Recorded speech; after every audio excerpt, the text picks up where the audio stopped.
본 방송에서 제공하는 투자 정보는 투자 판단에 대한 조언입니다.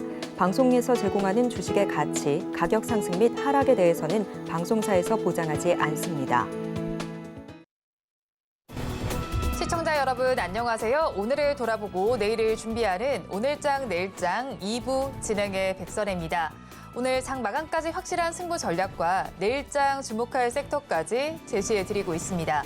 오늘도 저희 방송과 함께 하시면서 성공적인 투자 전략 가득 담아가시기 바랍니다. 본 방송에서 제공해드리는 정보는 투자 판단을 위한 조언일 뿐 해당 주식의 가치와 수익률을 보장하지는 않습니다. 아울러 서울경제TV와 서울경제신문은 당사의 브랜드입니다. 최근 당사를 사칭하는 피해 사례가 늘어나고 있는 만큼 각별히 주의해 주시기 바랍니다. 또 저희 방송 유튜브를 통해서도 보실 수 있습니다. 유튜브 검색창에 서울경제TV라고 검색하시면 저희 방송과 함께 하실 수 있으니까요. 실시간으로 댓글 참여도 많이 해주시기 바랍니다. 그러면 오늘장 내일장 2부 본격적으로 시작해 보도록 하겠습니다. 급락하는 종목에 대한 생존 전략을 모색해 보겠습니다. 종목 SOS 시간. 오늘은 신한투자증권 부산금융센터 이호석 차장과 연결되어 있습니다. 차장님 안녕하세요. 네, 안녕하십니까. 이호석 차장입니다. 네, 일단은 급락하는 종목들을 구조해 보기 전에 오후장 상황부터 점검을 해보겠습니다. 오늘 오후장은 어떻게 보시나요? 네, 우선 어제 같은 경우에 파월 의장이 이제 긴축에 대해서 이제 다시 한 번 더 긴축 의지가 재확인되었다라고 생각을 하고요. 그러면서 미국 시장, 국내 시장까지도 뭐 반락하는 모습 보여주었다라고 말씀드릴 수 있을 것 같습니다. 결국에 시장이 2,600포인트 위쪽으로 올라갔다가 아래로 내려온 다음에는 2,600포인트 탈환에 대해서 어느 정도 이제 눈높이 차가 좀 있다라고 조금 판단을 하고 있고요. 우선 이제 기관에서는 이제 대형주 위주의 매수가 좀 있었고 최근에 이제 외국인들이 5거래일 연속으로 순매도가 나오고 있어서 외국인들은 매도, 기관들이 이것을 이제 매수를 해주면서 이제 시장의 균형을 맞춰야 되는데 오늘 같은 경우 기관에서 오히려 이제 매도가 나왔던 순간이 생기면서 지수가 좀 하락하는 영향도 있었습니다. 결국에는 지수를 견인하기 위해서는 어느 한 주체가 좀 반드시 좀 필요하다는 거고요. 이 주체들이 어떻게 움직이지에 대한 관심도 좀 필요해 보입니다.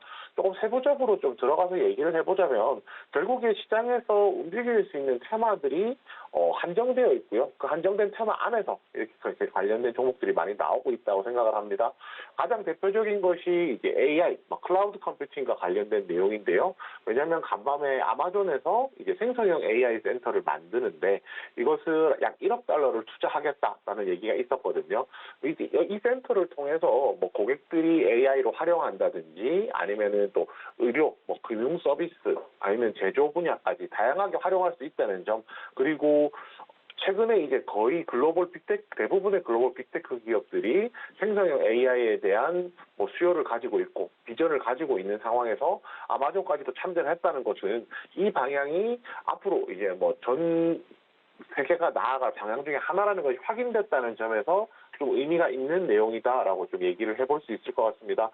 결국에 국내에서도 관련된 종목들이 굵직굵직한 종목들은 사실은 없거든요. 그래서 상대적으로 중소형주라고 할 수 있는 종목들이 시장에서 좀 부각을 받았었고요. 어제 나왔던 내용인데 그뿐만 아니라 2차 전지 관련해서도 2차 전지란다. AI 관련해서도 다양한 내용들이 나왔었죠. 그 중에서 조금 인상 깊었던 내용 한 가지를 말씀드리자면 국내에서 이제 국내의 AI 업체들 같은 경우에 글로벌 선두권인 업체들을 대비했을 때 일단 절대적으로 인력이 좀 부족하고 그런 부분에서 나오는 격차는 어쩔 수 없다라는 이야기가 있는데 반대로 얘기를 하면 그래도 선택과 집중을 해서 한 특정 분야에 대해서는 좀 강세를 띨 수 있는데 그 부분이 이제 의료 영상 진단에 대한 내용이 나오고 있습니다. 종목으로 친다라면 가장 대표적으로 루닛이 될 수 있을 건데요. 오히려 글로벌 경쟁력을 좀 가지고 있다는 점을 본다라고 하면은 AI 파트에서 그 중에서도 영상 진단 파트를 조금 더 관심을 가려보는 것은 어떨까 정도 생각을 해볼 수가 있고요. 거기에 이제 저희 정부에서 어제 나왔던 내용이었습니다. 기후테크 산업을 육성하겠다라는 거였는데 결국은 이제 탄소 중립으로 연결이 되는 거거든요. 2030년까지 145조 원 정도 투자해서 유니콘 기업을 10개 이상 육성을 하겠다. 또 이제 관련된 수출 규모를 100조 원 달성하겠다 이런 내용인데 이것을 실제로 하냐 안 하냐 이런 부분에 대한 말씀을 드리려는 게 아니고요. 결국에는 정부에서 정책이라는 것이 새로운 것이 한 가지 나오게 되면 그 정책을 기반으로 해서 시장에서 관심을 받을 수 있는 종목들이 부각되는 종목들이 생긴다는 것이고요. 그런 종목들이 수급을 빨아들이면서 시장에서 이제 시세가 나오는 것들이기 때문에 정책적인 지원에 대한 부분은 좀 항상 관심을 좀 가져야 된다라고 생각을 하고 있습니다. 그런 관점에서 기후테크 관련된 내용이 굉장히 좀 의미 있는 내용 중에 하나가 아니었을까라고 생각을 하고 있고요. 2차 전지 같은 경우에는 2차 전지 업종 내에서 순환매가 계속 일어나고 있다는 것도 중요한 포인트라고 할 수 있습니다. 얼마 전에 현대차 관련해서 이야기가 나오면서 그 충전소죠. 리비안 관련해서 이야기가 나오면서 충전소 얘기가 나왔었고요. 현대차 이야기가 나오면서 또 전기차 얘기도 한번 나왔었고요. 이런 식으로 해서 계속해서 지속적인 새로운 내용들이 나오고 있습니다. 또 어제죠. 어저께 같은 경우에는 리튬 관련주들이 시장에서 또 강세를 보이기도 했었고, 또 이제 오늘 같은 경우에 그 어제자 기사로 코스모 신소재가 LG화학이랑 공급 계약 맺었다는 내용 나오면서 그 2차 전지 업종 내에서도 다양한 종목들이 순환매하는 것을 좀 볼 수 있습니다.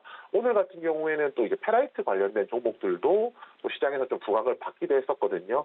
결국에는 시장을 이끌어가는 업종이 무엇인지라고 했을 때 2차 전지 업종이라는 것은 부정할 수 없다라고 생각을 합니다. 그렇지만 그중에서 시세를 받는 종목들은 어느 정도 한정이 되어 있고요. 이 시세를 받는 종목들이 한정이 되어 있다라고 해서 2차 전지 업종 전체로 이 훈풍이 가지 않느냐라고 하면 그것은 아니거든요. 결국에는 이런 훈풍들이 전체적으로 좀 이어질 것인데 그중에서도 핵심 종목들, 업종 내에서 순환매를 할 때 핵심 종목이 되는 종목들에 대한 관심들이 좀 더 필요해 보입니다. 그리고 마지막으로 좀 짚어볼 것은 반도체 관련된 내용인데요. 그 필라델피아 반도체 지수가 상승했습니다. 필라델피아 반도체 지수가 상승을 하면서 결국에는 이제 반도체 업황 전체적으로 아직 긍정적이다라는 내용들이 좀 포인트가 될 수가 있을 것 같고요. 디램 현물 가격이 상승했다든지 아니면은 마이크론이 인도에 이제 투자를 한다든지 인도에 투자를 하는 목적이 그 반도체 패키징과 관련해서 후공정 패키징과 관련한 사업을 이제 확장을 하려고 한다든지 그다음에 최근에 자동차 차량용 반도체를 AMD와 삼성전자가 같이 공동으로 개발한다든지 반도체와 관련된 긍정적 모멘텀이 굉장히 많이 있는 상황이거든요. 대신에 상대적으로 종목은 생각보다 많이 안 움직인다는 느낌을 좀 받긴 합니다. 그 부분은 좀 어쩔 수가 없는 게 상대적으로 반도체 같은 경우에는 재료의 신선함, 소재의 신선함이라고 보았을 때 그런 부분에서 다른 2차 전지나 다른 업종들에 비해 조금 약한 편은 있거든요. 어느 정도 검증된 업종이기 때문이고요. 지금 신규 투자라든지 그에 따른 성과 아니면 실적이라든지 이런 긍정적인 모멘텀을 좀 유의 있게 본다라고 하면은 시장 전체를 아우를 수 있는 전반적인 내용을 오늘 다 설명드렸다라고 생각합니다. 네, 일단 우리 시장 오늘 파란불을 켜고 있습니다. 반도체 관련해서 긍정적인 모멘텀이 있기는 하지만 종목들이 전반적으로 크게 움직이지를 못하고 있는 상황인데요. 그렇다면 지수가 빠지는 상황 속에서 더욱더 힘을 내지 못하고 있는 종목들을 짚어보도록 하겠습니다. 2시 30분 기준 급락주들 화면을 통해서 살펴보시죠. 네, 먼저 첫 종목입니다. 비비안을 볼 텐데요. 속옷 브랜드로 잘 알려져 있는 업체입니다. 어제 장에서 상한가를 기록하더니 오늘 장에서는 빠지고 있네요. 13%대 하락률을 기록하면서 1,490원 선을 지나고 있습니다. 다음으로 유비온 보겠습니다. 에듀테크 기업입니다. 에듀테크 기업으로 어제는 또 수능 이슈가 있었죠. 이런 이슈들 때문에 주가가 올랐다가 오늘 장에서는 빠지고 있는 상황입니다. 오늘의 주가 양상을 살펴보면요. 지금 시간 기준으로 봤을 때 11%가 넘게 빠지고 있네요. 2,245원 선을 지나고 있습니다. 다음으로 태경 BK를 보도록 하겠습니다. 인조흑연 2차 전지 음극재 필수 핵심 소재인 석유 코크스를 공급합니다. 오늘 종목은 18%대 낙폭을 보이고 있고요. 8,570원, 90원 선을 지나주고 있습니다. 다음으로 넥슨게임즈를 보겠습니다. 게임 관련주들 요즘의 흐름이 그다지 좋지를 못합니다. 하지만 어제 또 신작 모멘텀이 나오긴 했는데 오늘 장에서는 5%대 하락률을 기록하면서 24,100원 선 지나고 있습니다. 마지막으로 웨이버스를 보겠습니다. 공간정보 통합 솔루션 기업입니다. 오늘 장에서는 5%대 하락률을 기록 중인데요. 지금의 주가 1,647원 선을 지나고 있습니다. 급락하는 종목들을 저와 함께 살펴보셨는데요. 이 종목들을 보유하고 계신 분들이거나 또 다른 종목에 대한 궁금증이 있으시다면 유튜브 댓글창에 남겨주시기 바랍니다. 그러면 저희는 첫 종목부터 구조를 해보겠습니다. 유비온을 구조해 보겠습니다. 정부가 수능에서 킬러 문항을 배제한다라는 소식이 전해지면서 교육 관련주들 어제까지 크게 좀 들썩였습니다. 상승세를 보이다가 오늘 장에서는 지금 빠지고 있는데 테마성 장세로 지금 분석을 해보면 될까요? 네, 우선 테마성 장세라고 보는 것이 맞을 것 같습니다. 왜냐면은 시세가 이렇게 가파르게 날 수 있다는 것 자체도 좀 그렇다고 볼 수가 있고요. 아시다시피 국내에서 가장 안 움직이는 업종 중에 하나가 교육 관련주인데, 코로나 터지면서 원격 교육이라든지 비대면 교육이라든지 이런 부분들이 나오면서 교육에 대한 좀 전체적인 자극이 되긴 했거든요. 교육 관련주들이. 그리고 정책적인 내용들이 나오니까 시장에서 조금 더 관심이 부각되는 것 같다라고 생각하고 있습니다.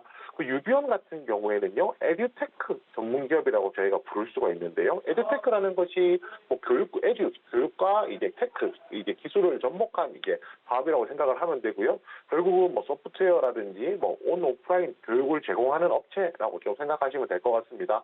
또 여기에 학습 관리 패키지라든지 이런 것도 가지고 있어서 전체적으로 보았을 때 이 종목에 대해서 사실은 이번에 시세가 안 났으면 모르시는 분들이 더 많았을 거라고 좀 생각을 하거든요. 이 종목은 작년 11월에 상장을 해서 상대적으로 시장에서 좀 관심이 없었던 종목 중에 하나긴 합니다. 그렇지만 최근에 이번 기회에 왜 이렇게 많이 올랐냐라는 좀 얘기를 해봐야 될 것 같은데요. 결국에 정부가 대입 수능이죠. 이 수능에서 초고난도 문항, 킬러 문항이라고 얘기를 하는데, 결국은 이제 킬러 문항을 배제한다는 것은요, 이게 킬러 문항이 들어있는 이유는 변별력 때문이거든요. 학생들이 조금 더 이제 변별력을 두기 위함인데, 반대로 얘기하면 변별력을 두려고 하면은 공교육의 범위를 넘어가는 데서 문제가 나와야 된다는 겁니다. 결국은 그러면 이런 것들이 사교육을 조장한다라고 조금 판단을 해야 되는 거거든요. 그렇기 때문에 이번에 주가가 상승한 종목 그리고 하락하는 종목들을 조금 비교를 해보면 조금 더 공교육에 가까우냐 사교육에 가까우냐 이런 차이가 있다라고 생각을 하시면 될 것 같고요. 유비온 같은 경우에 이번에 이번에 시장에서 좀 부각을 많이 받았던 종목으로서 굉장히 좀 큰 의미가 있다라고는 생각하지만, 대신에 이 부분도 조금 생각은 해봐야 될 것 같습니다. 오늘 보시면은 지금 오늘 장 시작할 때 최고가 2,695원 찍었고요. 그 뒤로는 좀 쭉 10%대 조정이 나온 상황입니다. 결국에 이 종목이 평상시에 그렇게 올라오던 종목이 시세가 많이 움직이던 종목이 아니기 때문에 단기 급등에 대해서 차익 실현 매물이 좀 출회가 됐다라고 생각하면 될 것 같고요. 특히 이 종목 같은 경우에 지금 상장한 이후에 상장했을 때의 이제 시초 가격을 현재 뛰어넘었다가 그 가격 부근까지 이제 빠지고 있는 상황입니다. 결국에는 앞선 매물이 조금 존재했던 것들이 매도 물량이 나오면서 좀 조정이 나왔다라고 그렇게 말씀드릴 수 있겠습니다. 유비온은 최근 이거래일 연속 급등세를 보이다가 오늘 차익 실현 매물이 나온 것이다라고 풀이를 해주셨는데요. 그렇다면 가지고 계신 분들께서는 이 시점에서 어떻게 대응을 해야 할까요? 네, 버티자라고 전략을 드리겠습니다. 버티자라고 말씀을 드리는 이유는 시세가 한번 분출된 이후에 주가가 한 단계 레벨업을 한 상태이기 때문에 이 구간에서는 급격하게 하락하는 것보다는 횡보하면서 2차 상승을 조금 기다려보는 것이 맞다라고 생각을 하기 때문입니다.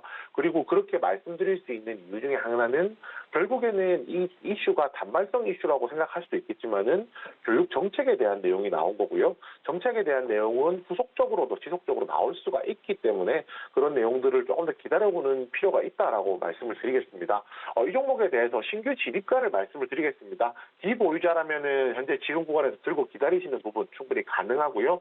신규 진입가는 2,000원으로 드릴 겁니다. 현재 지금 차트상으로 본다라고 하면 2,000원 정도가 매물대가 가장 많은 구간이거든요. 매물대가 많다는 것은 그 구간에서 지지를 받을 확률이 높기 때문에 그 구간에서 진입한다라고 하면은 기술적인 반등이라고 저희가 부르는 반등 구간을 이제 만들어낼 수 있지 않을까라고 생각을 하고 있습니다.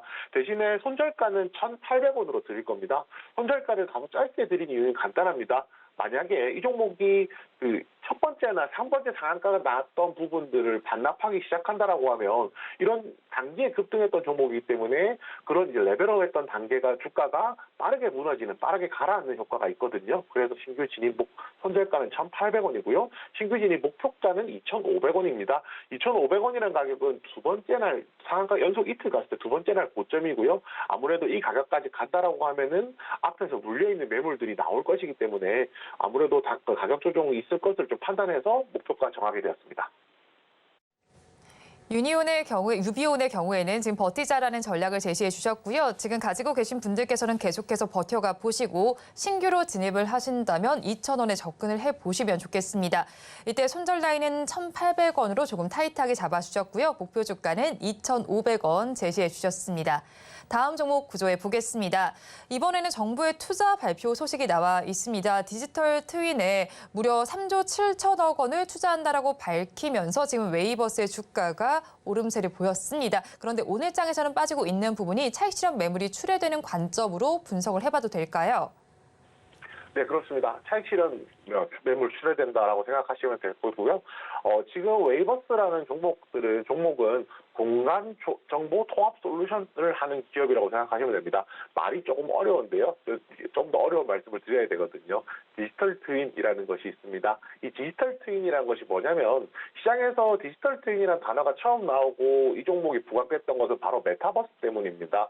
디지털 트윈이라는 것은 현실에 있는 공간을 가상 세계에 똑같이 만들어낸다는 것이 핵심이거든요.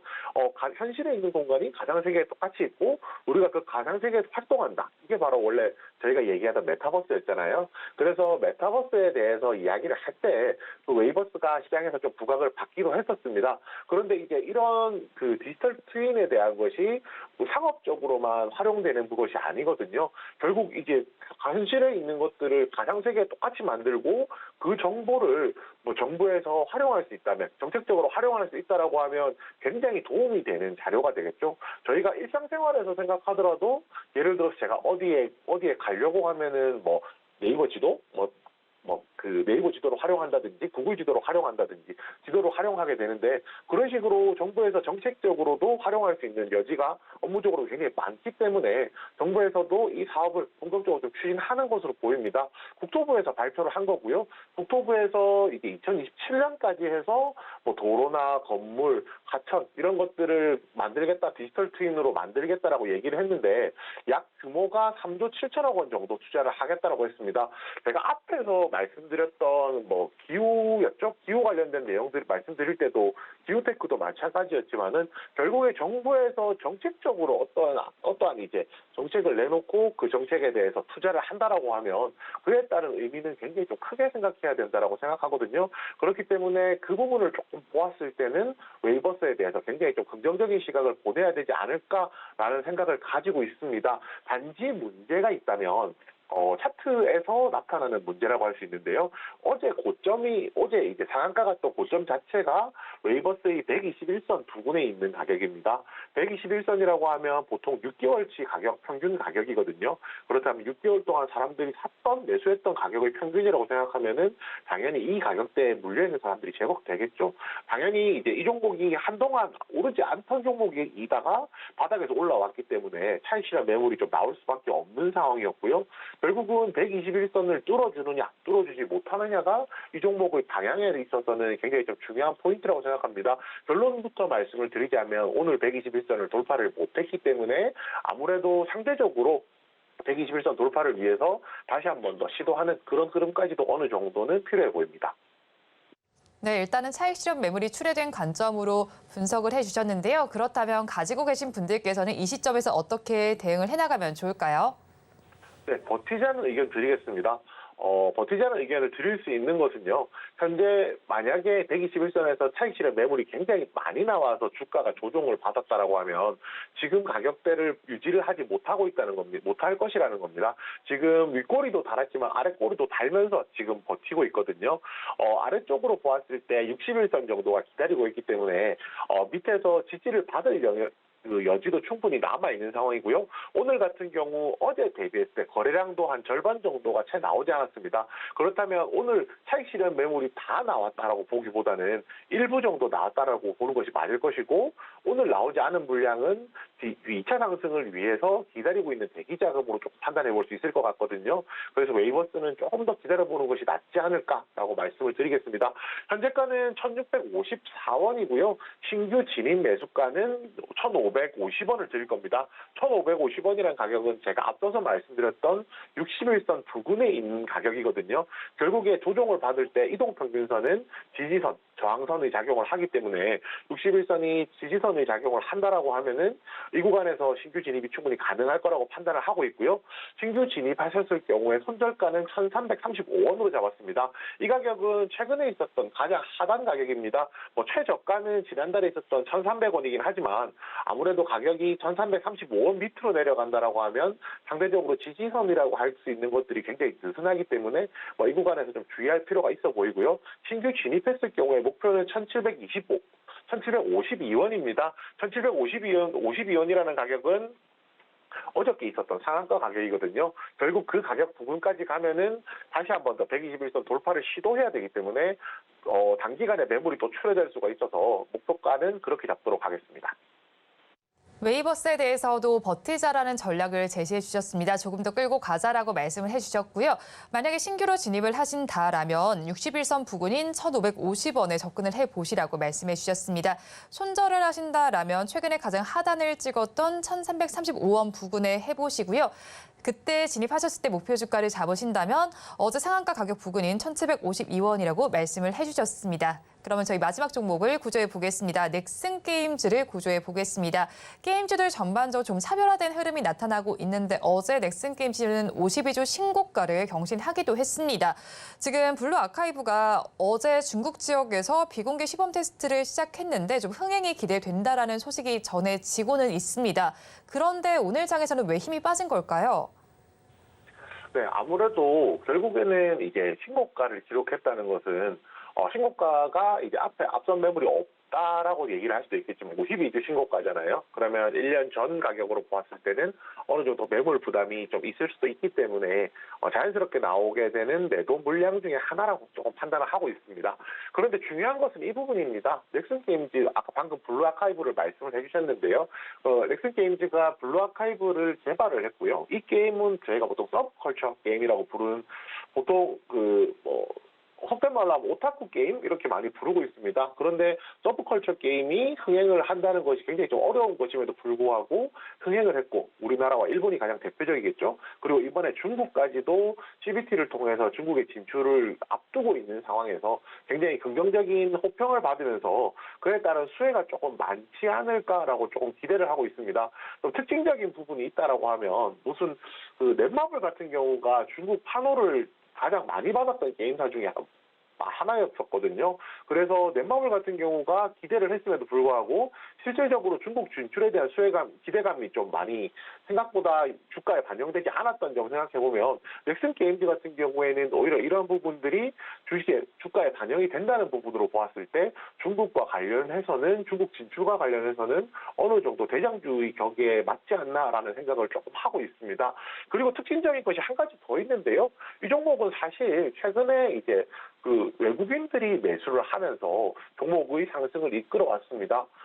중국 블루 아카이브의 CBT를 앞두고 외국인들이 매수를 하기 시작했고요. CBT가 진행되면서는 지금 수급이 좀 이탈되는 모습이 나오고 있는데 제가 앞서서 시장에 대해서 말씀드릴 때 양수급 주체 중에서 하나가 버텨줄 때는 종목도 같이 버틴다라고 말씀드렸었는데 어제 오늘 기관 수급이 현재 유입이 되고 있는 상황입니다. 이걸 어느 정도 손바뀜이라고 생각하고 판단을 해본다라고 하면은 넥슨 게임즈 같은 경우에 넥슨 게임즈 같은 경우에 아직 단기적으로 오늘 매도가 좀 나온 것이다라고 조금 판단해 볼 수 있을 것 같습니다. 넥슨 게임즈는 중국 진출과 관련해서는 대장격이다라고 말씀을 해주시고 지금 수급과 관련해서 손바뀜이 나타나고 있다라고 짚어주셨습니다. 그렇다면 가지고 계신 분들께서는 어떤 전략을 취하면 좋을까요? 네, 우선 현재가는 24,600원 정도까지 올라와 있습니다. 지금 아래 꼬리를 굉장히 길게 달고 많이 올라온 상황이거든요. 이 구간이라고 하면 기보유자라면 당연하다고 말씀드리면 안 되겠죠. 이 구간이면은 충분히 기다려볼 수 있는 내용이라고 생각을 하고 있습니다. 그렇지만 많은 분들이 걱정하시는 것이 신규 진입에 대한 생각일 거예요. 결국 신규 진입은 지금 레벨업한 주가가 다시 한번 막 꺼졌을 때 이제 충분히 매수가 가능하다고 생각하거든요. 신규 진입 매수가 같은 경우에는요, 21,150원 드리겠습니다. 이 21,150원이라는 가격은 제가 방금 앞서서 말씀드렸던 넥슨게임즈가 주가가 한 단계 레벨업된 구간의 이제 시작점입니다. 결국에 이제 이 구간까지 내려온다라고 하면은 다시 한 번 더 지지를 받고 반등이 나올 수 있을 것이기 때문에 이 가격을 드리는 거고요. 신규 진입 손절가는 19,070원입니다. 이 가격은 최근에 있었던 최근에 한 10 거래일 안쪽이죠. 이 거래일 안쪽에 있었던 가장 바닥 가격입니다. 이 가격 밑으로 내려간다라고 하면은 상대적으로 아래쪽으로 좀 하방이 뚫려 있기 때문에 손절가 그렇게 드렸고요. 신규 진입 목표가 같은 경우에는 24,900원 드리겠습니다. 24,900원은 어제 기준으로 최고가입니다. 결국에는 이제 최고가를 신고가를 찍고 나서 주가가 조정을 받았으면 다시 신고가 보고 왔을 때 다시 한 번 더 매도 물량이 나올 수가 있기 때문에 그 가격 목표가로 드리게 되었습니다. 넥슨게임즈는 버티자라는 전략도 취해 주셨고요. 가격 전략을 살펴보면 현재 진입하시는 것도 유효하고요. 신규로 진입하실 분들께서는 21,150원 선에 해보시면 좋겠습니다.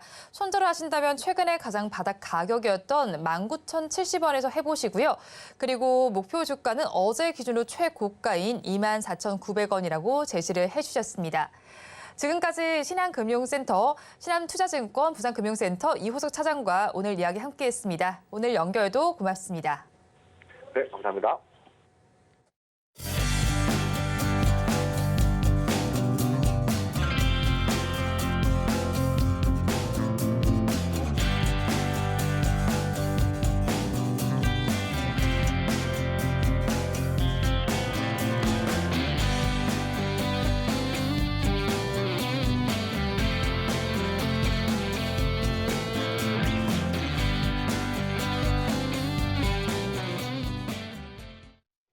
앞서서 급락주에 대한 대응 전략을 살펴봤다면 이번에는 오늘의 매매일지에 성공적인 마침표를 찍어드릴 찬스 종가 베팅 시간입니다.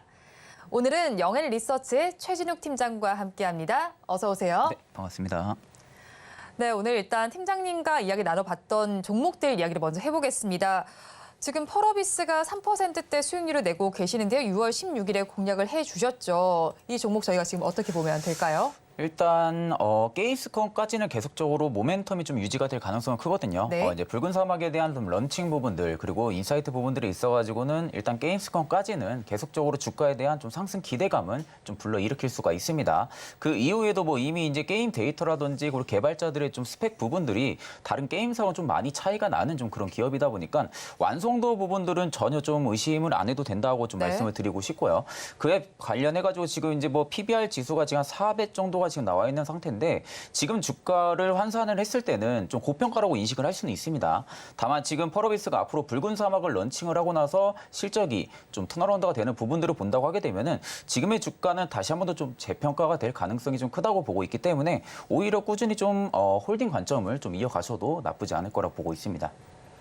네, 펄어비스는 게임스컴까지 한번 살펴보면 좋겠다라고 짚어주셨습니다. 그럼 다음 종목에 대한 리뷰도 부탁드려 볼게요. 4월 21일에 공략을 해주셨던 종목인데 한미반도체가 지금 47%대 수익률을 기록하고 계시네요. 네. 이 종목 저희 계속 가져가도 괜찮을까요? 사실 저는 한미반도체 같은 경우는 계속 밸류는 조정이 될 거라고 생각을 하거든요. 네. 그러니까 주가는 계속적으로 저점을 높여가줄 가능성이 좀 크다고 보고 있습니다. 지금 최근에 좀 주가가 또다시 상승 모멘텀을 받고 있는 부분들은 AI 산업이 이제 발전한 부분들이 있어서 결국에 AI가 데이터를 처리를 얼마나 빠르게 하냐 부분들이 좀 가장 네. 중요한데 그 부분들이 한미반도체가 지금 HBM의 수요를 증가를 시킬 수가 있다라는 모멘텀을 현재 가지고 있는 상황입니다. 그래야 지금 삼성전자라든지 SK하이닉스가 지금 한 50%에서 40% 정도의 좀 점유율을 가지고 있는 상태인데 거기에 지금 국내 유일하게 한미반도체가 지금 HBM의 수요를 지금 공급을 해주고 있는 공급사다 보니까 오히려 기업은 매출적인 부분들이 계속적으로 좀 증가를 해줄 가능성이 가능성이 좀 크거든요.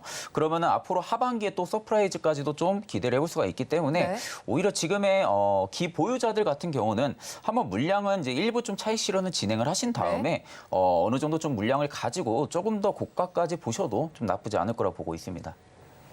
네, 한미반도체 가지고 계신 분들께서는 어느 정도 물량 정리한 이후까지도 한번 살펴보시라라고 말씀을 전해주셨습니다. 그렇다면 오늘장 지수는 힘을 내지 못하고 있지만 종가에 베팅할 종목을 살펴봐야겠죠. 키워드 힌트부터 공개를 해드리겠습니다.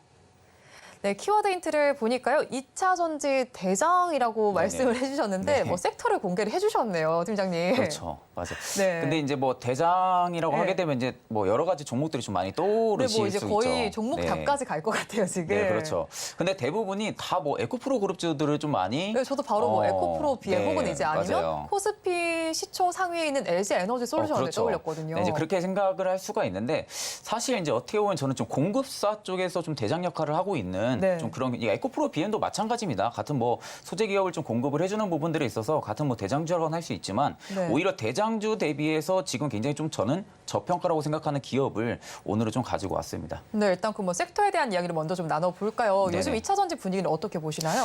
사실 최근에 2차 전지가 좀 오후에 좀 대량으로 매도가 터졌던 부분들이 네. 중국 거시안 이슈가 나오면서 네. 그때 당시에 좀 메이저들의 수급이 굉장히 좀 많이 나갔습니다. 그런데 보통 이 거시안 쪽에 대한 기업이 좀 영향이 있는다고 하게 되면은 좀 뭐 하루가 아니라 뭐 계속적으로 저점을 좀 내려가는 좀 이런 추세가 좀 이어져야 됩니다. 특히나 지금 멀티플이 엄청나게 확장이 되어 있는 상태에서 네. 이런 악재가 터졌는데도 불구하고 오히려 하락폭은 한 하루 이틀 이어지고 나서 또다시 2차 전지 강세가 들어왔거든요. 네. 그러니까 결국에는 지금 중국 기업들 같은 경우는 연쇄적으로 지금 북미 진출이 이루어져 있는 상태입니다.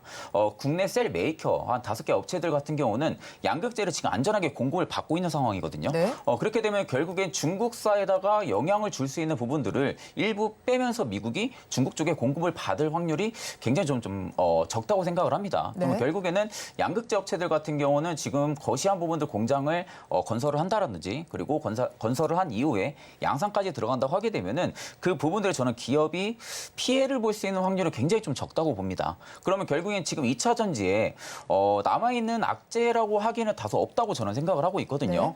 사실 지금 2차 전지 산업군의 성장 같은 부분들은 뭐 전혀 뭐 의심을 할 수가 없는 부분들이고요. 그러면은 그런 관점으로 볼 때는 오히려 2차 전지가 이러한 이슈들로 좀 가격 조정을 줄 때는 네. 저 같은 경우는 한 차례 신규장한테는 좀 매수를 할 수 있는 기회를 좀 주는 지금 상황이 아닌가 그렇게 생각을 하고 있기 때문에 그런 관점으로 보면 오히려 2차 전지도 굉장히 좀 긍정적으로 바라보고 있는 상태입니다.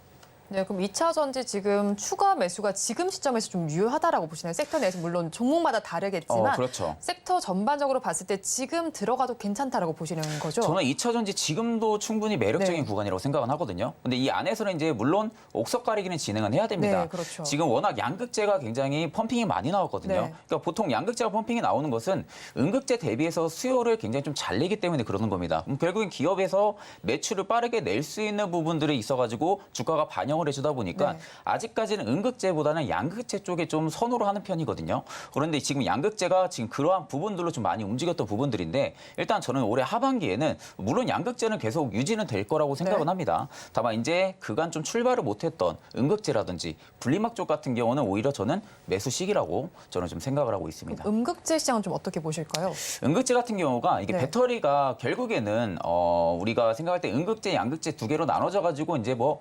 전류를 차단한다든지 네. 아니면 전류가 서로 결합이 돼가지고 사고가 난다든지 이런 부분들을 지금 음극재 쪽에서는 좀 진행을 하고 있는 상황이거든요. 그러다 보니까 양극재보다 조금 밀리는 경향이 있었습니다. 네. 그런데 이제 스팟 공급 계약 같은 부분들이 올해 하반기에 만약에 이루어진다라고 하게 되면은 추가 증설 모멘텀 오히려 양극재보다 저는 더 셀 거라고 생각을 합니다.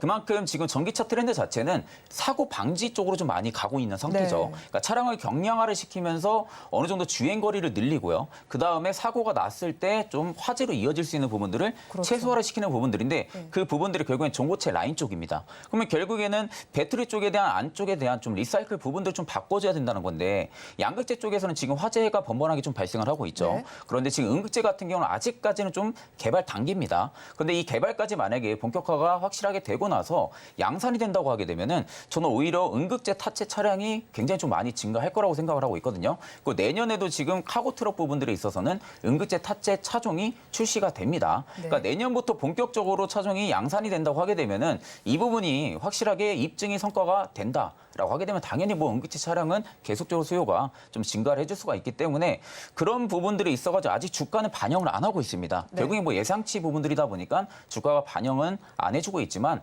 결국엔 저는 좀 응급제는 결국엔 좀 뜰 수밖에 없다고 생각을 하거든요. 그런 부분으로 볼 때는 지금의 주가는 굉장히 좀 저평가일 가능성이 좀 크다고 보고 있습니다. 네, 음극재 시장에 대해서는 좀 저평가 구간이다라고 말씀해 주셨는데 그렇다면 오늘 음극재 쪽은 아니신 것 같고 네, 가지고 오신 맞아요. 종목은 어떤 종목일까요?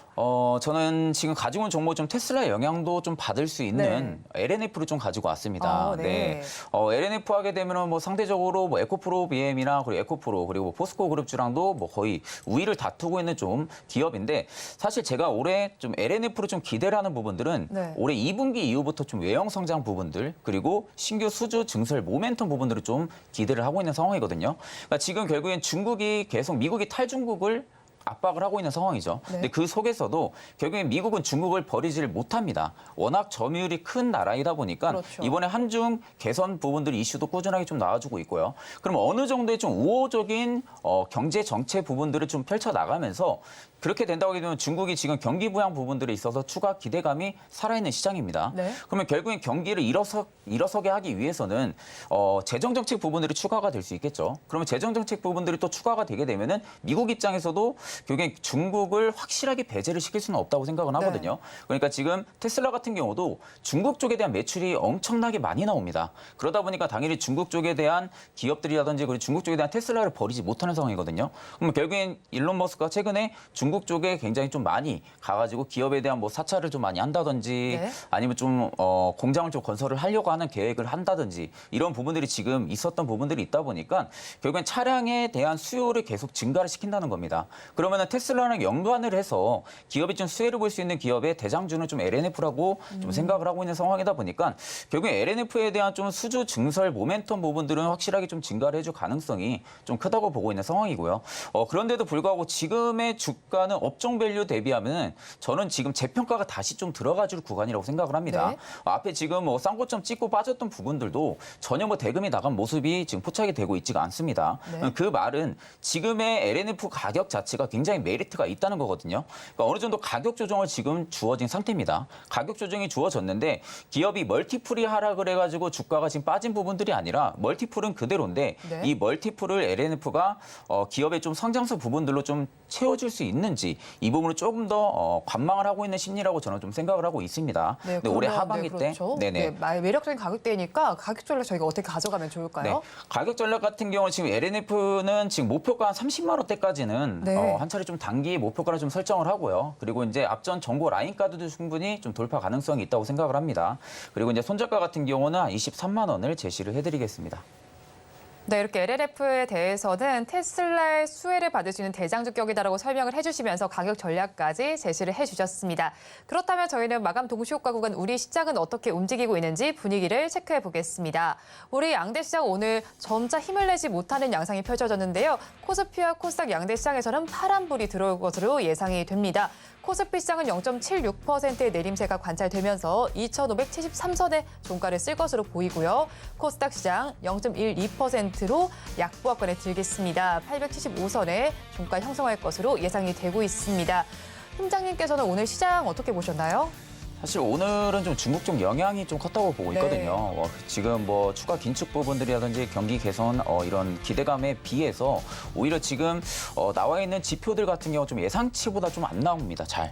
그러다 보니까 지금 시장에 어느 정도 좀 우려감이 좀 남아있는 부분들이 오늘 좀 아시아 증시 전체적으로 좀 이어졌다고 보고 있는데 사실 오늘 홍콩 항생 증시 같은 경우도 마이너스 2%대까지 급락을 했거든요. 일본 같은 경우도 지금 거의 마이너스 2%권대 가깝게까지 하락을 했습니다. 그러니까 그런 관점으로 보면은 오히려 지금 국내 증시 같은 경우도 뭐 같은 영향을 받았다고 볼 수가 있겠죠. 다만 지금은 이제 외국인의 매도세가 줄어드는지를 확실하게 좀 관찰을 해야 됩니다. 외인의 매도세가 확실하게 좀 줄어든다고 하게 되면은 오히려 지금 구간에서는 ADR 지수도 지금 과매도권에 들어와 있는 상태고요. 그러면 결국에 외인들이나 기관들 같은 경우가 한 차례 좀 차익 실현이 들어간 상태이다 보니까 또다시 좀 재매수도 좀 고려를 해볼 수 있는 시기입니다. 그런 관점으로 볼 때는 오히려 지금의 증시가 일단은 바닥은 확실하게 다음 주에 좀 잡힐 가능성이 좀 크다고 보고 있고 그런다 나온다고 하게 되면은 오히려 지금은 기보유자들 분들 같은 경우는 좀 추가 매수를 좀 할 수 있는 기회를 또 줄 수가 있고 신규 분들에게는 또 한 차례 좀 매수를 할 수 있는 좀 기회를 주지 않을까 그렇게 생각을 하고 있습니다. 일단은 가지고 계신 분들께서는 좀 정리할 수 있는 기회고 신규 접근하실 분들은 지금이 접근할 기회다라고 설명을 해주셨는데 지수가 지금 내림세를 보이기 때문에 그렇게 말씀을 좀 해주신 것 같아요. 그렇다면 오늘 또 시장에서 살펴봤을 때 수급적인 측면도 방금 봐야 한다라고 말씀을 네네. 해주셨는데 양대 시장에서 오늘도 외국인이 팔아내고 있습니다. 그렇다면 이런 부분들 저희가 어떻게 보면서 시장에 접근해야 할까요? 사실 오늘 코스피는 기간의 매도세가 좀 강하게 좀 나왔습니다. 크게 나오네요. 네네. 4천억 원 넘게 나오네요. 네네. 그리고 코스닥 같은 경우는 외인의 매도세가 좀 강하게 나와주는데 일단 코스닥만 놓고 봤을 때는 외인의 매도세는 조금씩 줄고 있는 모습은 확실히 보여주고 있거든요. 네. 보통 1,000억 이상의 매도세를 좀 최근 들어서 많이 보여줬었는데 지금 일단은 800억대까지 좀 내려와 있는 상태입니다. 그럼 어느 정도 일부 환차익 부분들이 끝나갈 가능성이 크다는 겁니다. 환차익 부분들이 끝나가게 되면은 결국엔 다시금 좀 재매수를 좀 고려를 해볼 수가 있거든요. 네. 상대적으로 지금 코스피 레벨보다 코스닥 레벨이 현저히 좀 낮습니다. 그러니까 지금 코스닥이 조금 더 상승을 해줄 수 있는 가능성은 조금 더 큰데 일단은 코스피가 확실하게 추세가 돌려줘야만이 두 시장을 모두 견인하고 올려주는 그러한 효과도 있습니다. 그런데 이제 일단은 지수만 놓고 봤을 때는 지금 뭐 그게 크게 문제는 없다고 생각을 하는데 지금은 개별 장세가 굉장히 좀 부각이 되어 있다 보니까 좀 지수에 연연하기보다는 개별 장세, 즉 삼성전자의 추세가 살아나는지를 좀 체크를 해야 됩니다. 네. 삼성전자의 추세가 확실하게 좀 살아난다고 하게 되면은 본격적으로 또다시 우리가 좀 재매수를 좀 고려를 해볼 수 있는 시기거든요. 그러니까 그런 관점으로 볼 때는 지금의 증시 뭐 저는 좀 나쁘지 않다고 생각을 하고 있습니다. 네, 삼성전자 추세 방금 전에 말씀해 주셨는데 오늘 장에서는 강세를 좀 보이고 있는데 이 부분 어떻게 보시는지 짧게 좀 요약해 주세요. 사실 뭐 AI 산업 관련해가지고 네. 반도체 수요가 증가를 해준다는 부분들이 영향이 분명히 있을 겁니다. 그리고 지금 또 증거가 전망 나왔던 부분들이 2분기 때 뭐 5배 이상의 영업이익 성장을 할 거다라는 부분들도 일단은 좀 효과가 있을 거고요. 그러니까 그런 관점으로 볼 때는 굉장히 좀 삼성전자는 좀 긍정적으로 지금도 바라보고 있는 상태입니다. 네, 삼성전자에 대해서는 긍정적으로 바라본다라고 말씀해 주셨습니다. 지금 시장에서 0.7%대 강세를 나타내고 있는 시장인데요. 양대 시장에서는 외국인 투자자들이 매도세를 보이고 있고 개인 투자자들이 모두 매수를 하고 있지만 지수를 상방으로 이끌기에는 조금 역부족으로 보이는 상황입니다. 마감 동시효과 구간 함께하셨습니다.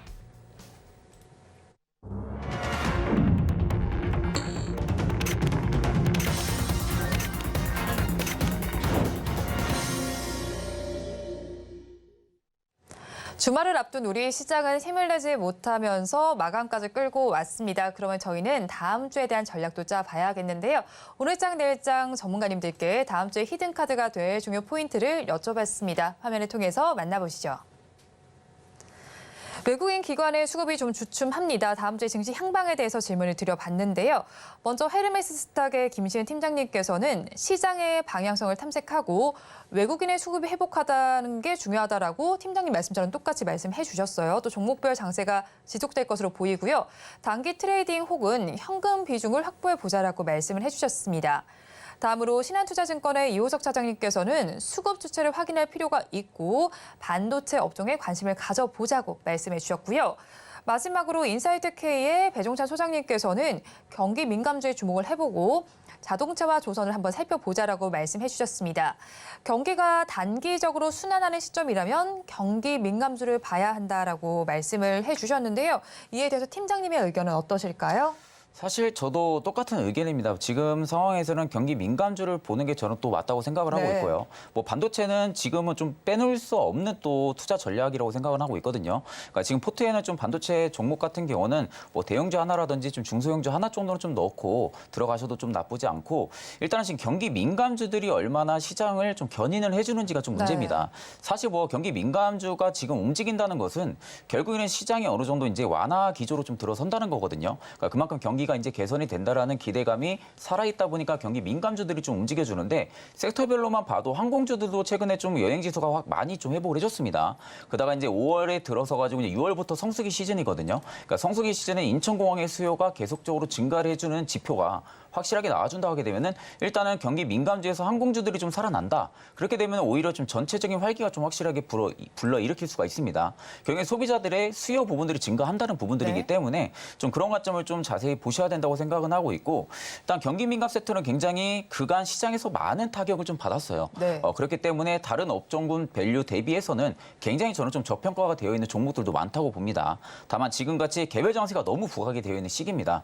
우크라이나 재건 이슈가 나오게 되면 재건 관련주들이 움직이듯이 그렇죠. 지금은 어느 정도 이슈 플레이가 계속 좀 이어지고 있거든요. 그러니까 그 부분들은 대금이 한정적이기 때문입니다. 시장에 들어오는 대금이 좀 유동적으로 많다고 하게 되면은 그만큼 움직이는 업종별도 많겠지만 지금은 워낙 한정적인 대금으로 일단 이슈가 있는 종목들을 불러일으키고 네. 단타 트레이딩 물량들이 너무 많다 보니까 지금은 어느 정도 단타 부분들이 좀 굉장히 많아서 내동 매매를 좀 쉽게 일으킬 수가 있습니다. 그렇죠. 그렇기 때문에 일단 지금은 시장이 저는 좀 우상향을 꾸준하게 해줄 거라고 지금 보고 있는 상황입니다. 그러니까 그런 관점으로 볼 때는 오히려 확실하게 좀 저평가되어 있고 아직 기대에 주가가 못 올렸다고 해도 네. 그런 종목들은 충분히 비중 확대를 좀 하셔도 저는 좀 나쁘지 않다고 보고 있습니다. 네, 그렇다면 저희 다음 주에는 어떤 섹터에 주목을 하면 좋겠다고 팀장님께서는 보실까요? 저는 뭐 여전히 좀 엔터 쪽은 충분히 좀 네. 바라봐 주시는 게 좀 나쁘지 않을 거라고 보고 있거든요. 사실상 뭐 하이브도 그렇고 JIP도 그렇고요. 뭐 YG도 그렇고 사실 지금의 주가 자체가 멀티플이 좀 많이 확장은 되어 있습니다. 네. 그럼에도 불구하고 지금 주가가 빠지지 않는 모습은 아직도 하반기에 대한 기대감이 여전히 주가에 살아있다는 부분들입니다. 네. 그러니까 지금 1분기 실적이 찍혔고 2분기까지는 어느 정도 주가에는 반영이 됐을 겁니다. 그러면 앞으로 3분기, 4분기에 대한 실적 부분들이 서프라이즈 현상이 나온다든지 아니면 실적이 개선되는 부분들 아니면 증권가보다 좀 예상치보다 좀 상회하는 이러한 실적치가 나오는지 부분들을 일단은 지금의 주가에서 어느 정도 관망투심이 좀 살아나 있다고 생각을 하고 있거든요. 그러니까 지금 엔터 같은 경우가 엔터 4사가 글로벌 침투율이 한 4% 정도밖에 되지가 않습니다. 네. 그러니까 이게 근데 수치로만 보면은 굉장히 좀 낮은 수치로 생각을 할 수가 있거든요. 그런데 이 4% 수치 자체가 앨범 판매량 부분들이라든지 굿즈 부분들 그리고 지금 플랫폼 스트리밍 추이 부분들만 봤을 때는 4%가 굉장히 낮은 수치가 아닙니다. 네. 그러면 결국에는 글로벌 쪽에 대한 침투율은 이제 시작이라는 겁니다. 엔터사가. 엔터사가 이제 시작이고 일전에는 중국 쪽에 좀 많은 역할을 비중을 두고 있었거든요. 근데 최근에는 북미 쪽, 미국 쪽으로 좀 중심을 좀 많이 두고 있기 때문에 사실 글로벌 침투율이 현재로서 좀 낮다 보니까 앞으로 중장기적으로 성장을 해줄 수 있는 베타성은 굉장히 좀 크다고 보고 있습니다. 근데 그 중에서도 이제 엔터가 전체 다 가는 게 아니라 일단 이 안에서는 확실하게 옥석 가리기는 좀 진행은 하셔야 됩니다.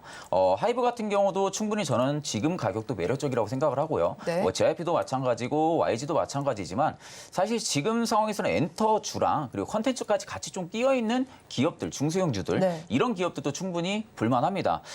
예를 들면 펜엔터테인먼트 같은 그런 기업들 같은 경우가 네. 지금 기업이 주가가 굉장히 타격을 좀 많이 받았었거든요. 그런데 그 부분들은 사실상 지금 신작 라인업이 좀 많이 비어 있었다 보니까 그런 겁니다. 네, 최근에 들어서 폭삭 소가수다라는 드라마가 지금 넷플릭스랑 4월에 공급 계약 체결을 한 상황입니다. 네. 그러니까 그런 경우는 오히려 지금 주연급들이 또 박보검이랑 아이유가 나온다고 하더라고요. 주연급도 지금 A급이고 그리고 지금 출연진 부분들 자체가 워낙 좀 A급으로 많이 구성이 네. 되어 있는 상황이다 보니까 일단은 실적 부분들은 확실하게 좀 서프라이즈를 시연을 해줄 가능성이 큽니다. 그러니까 그런 기업들 같은 경우는 충분히 접근이 가능하고 엔터의 본연을 가지고 있다고 하게 되면은 저는 지금도 엔터 4사 말고는 아직 딱히 뭐 볼만한 기업은 좀 없다고 생각을 하고 있기 때문에 좀 그런 관점으로 본다고 하게 되면 엔터는 충분히 매력적인 구간이다라고 말씀을 드리겠습니다. 네, 다음 주 엔터주 보면 좋겠다라고 짚어주셨고 엔터 4사 충분히 매력적인 구간이라고 짚어주셨습니다. 그렇다면 오늘 또 시장이 빠지면서 사실 시총 상위주들에서도 빨간불을 켠 종목들 찾기가 어려웠습니다. 네네. 그런데 셀트리온 그룹주들은 오늘도 역시나 동반 강세를 보였는데 어제 뭐 자사주 추가 매입 공시가 나고 오늘부터 장내 매수가 시작이 됐다라는 이슈 때문에 이렇게 세 종목이 다 동반 강세를 보였다라고 보면 되는 걸까요? 그렇죠. 지금 뭐 단기적으로 셀트리온 그룹주들이 움직일 수 있는 것은 합병 말고는 네. 딱히 뭐 없다고 생각은 하고 있거든요. 뭐 신약은 계속적으로 개발은 하고 있다라는 이야기는 좀 나와 있는데 일단 셀트리온 그룹주들 자체는 하반기 좀 많은 이벤트가 좀 있습니다. 네. FDA 승인 승인 부분들에 대한 기대감도 지금 살아있는 상황이고 합병 부분들이 사실 이게 합병이라는 카드가 좀 쉬운 카드는 아니거든요. 네. 사실 기업을 지금 나눠져 있는 부분들을 합병을 시킨다는 것은 그만큼 또 반대로 시너지로 확보를 한다는 겁니다. 그렇죠. 그만큼 지금 뭐 삼성 바이오로직스도 굉장히 좀 많이 빠지고 있고요. 바이오주들이 전체적으로 이렇게 고루고루게 상승을 못 해주고 있어요. 네. 근데 그런 관점에서 셀트리온 같은 경우는 저희가 코로나 터지기 전에 코스닥을 어떻게 보면 좀 흔드는 좀 그런 그룹주였거든요. 그렇죠. 그만큼 지수를 좀 상승을 해줬던 주요 좀 기업이었다 보니까 이번 저는 좀 합병 부분들은 충분하게 긍정적으로 좀 바라보고 있는 상태고 그렇다면 지금은 합병에 대한 모멘텀으로 주가가 좀 움직여준다. 그럼 그 다음은 받쳐줄 수 있는 부분들은 이제 신약 개발에 대한 네. 모멘텀 그리고 실적에 대한 모멘텀 부분들이 확실하게 좀 받쳐줘야 되기 때문에 그런 관점으로 볼 때는 오히려 지금은 저는 확실히 좀 바닥권이라고는 생각은 하거든요. 근데 다만 다소 바이오주들이 좀 들어가기가 좀 애매합니다. 네. 어떻게 좀 주가가 좀 많이 빠질 수도 있는 경향을 가지고 있고 그렇죠. 주가가 또 상승을 해줄 수 있는 좀 견인을 해줄 수 있는 이런 부분들을 가지고 있는데 사실 산업군이 성장하는 부분들에 있어서는 뭐 거짓은 없지만 워낙 개별로 많이 움직입니다. 시장에서는. 그런 관점으로 볼 때는 오히려 셀트리온은 일단은 지금은 좀 다소 긍정적이다. 다만 그 이유를 확실하게 좀 살펴봐야 된다라고 이야기해드리겠습니다. 네, 셀트리온 그룹주는 합병 이슈가 있습니다. 하지만 합병 이후에도 살펴보실 부분들은 신약 모멘텀이나 실적 부분들 꼭 체크를 하면서 제약 바이오주 전반적으로 접근을 해보시면 좋겠다라고 말씀해 주셨습니다. 지금까지 영앤리서치의 최진욱 팀장과 오늘 이 시간 함께했습니다. 오늘 말씀 고맙습니다. 네, 감사합니다. 오늘장 내일장 2부도 마칠 시간이 됐습니다. 본 방송에서 제공해드리는 정보는 투자 판단을 위한 조언일 뿐 해당 주식의 가치와 수익률을 보장하지는 않습니다. 아울러 서울경제TV와 서울경제신문은 당사의 브랜드입니다. 최근 당사를 사칭한 피해 사례가 늘어나고 있는 만큼 각별히 주의해 주시기 바랍니다. 오늘장 내일장 2부 준비한 순서는 여기까지입니다. 주말 잘 보내시고요. 저희는 다음 주 월요일 이 시간에 다시 찾아뵙겠습니다. 함께해 주신 여러분 고맙습니다.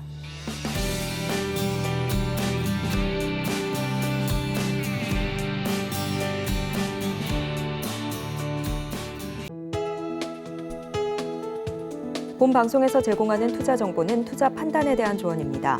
방송에서 제공하는 주식의 가치, 가격 상승 및 하락에 대해서는 방송사에서 보장하지 않습니다.